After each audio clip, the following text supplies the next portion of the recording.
അപ്പൊ നമ്മുടെ ബാക്ക്ഗ്രൗണ്ട് കാണുമ്പോ അറിയാലോ നമ്മളിപ്പോ എവിടെയാണ് സുഹൃത്തുക്കളെ എവിടെയാണ് പറഞ്ഞത്? മൂന്നാർ എത്തിയില്ല. ഇത് മൂന്നാർ ഇനിയുണ്ട് 40 കിലോമീറ്റർ. ഞാൻ ഇവിടെ ഫസ്റ്റ് ടൈം ഈ പുതിയ വാട്ടർഫോൾ ഇരിക്കുന്ന സ്ഥലത്തിന്റെ പേര് എനിക്ക് അറിയുന്നില്ല കേട്ടോ.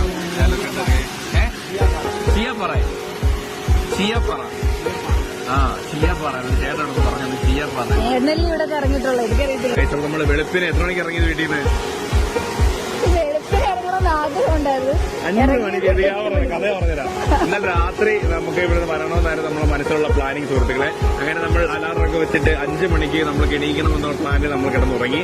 അങ്ങനെ നമ്മൾ 5 മണിക്ക് വെച്ച് നമ്മൾ 7 മണിക്ക് എണീറ്റു. എന്നിട്ട് 8 മണിയായപ്പോ അവിടെ നിന്ന് ഇറങ്ങി. അങ്ങനെ വളരെ പ്ലാനിങ് ഫുൾ ആയിട്ടുള്ള ഒരു ട്രിപ്പായിരുന്നു. എത്ര നേരം ഉറങ്ങുന്നോണ്ട് നമ്മൾ ഇൻട്രോ എടുത്തില്ല. അതുകൊണ്ട് നമ്മളിത് മൂന്നാർ എത്തിയിട്ട് ഇൻട്രോ എടുക്കാൻ വിചാരിച്ചു. മൂന്നാർ എത്തിയില്ല. നമ്മുടെ മൂന്നാർ പോകുന്ന വഴിക്കുള്ള വാട്ടർഫോളാണ് സുഹൃത്തുക്കളെ. നമ്മള് അമ്പൂട്ടിനെയും കൊണ്ട് ഫസ്റ്റ് ടൈമാണ് കേട്ടോ മൂന്നാർ. മുമ്പ് എപ്പോഴും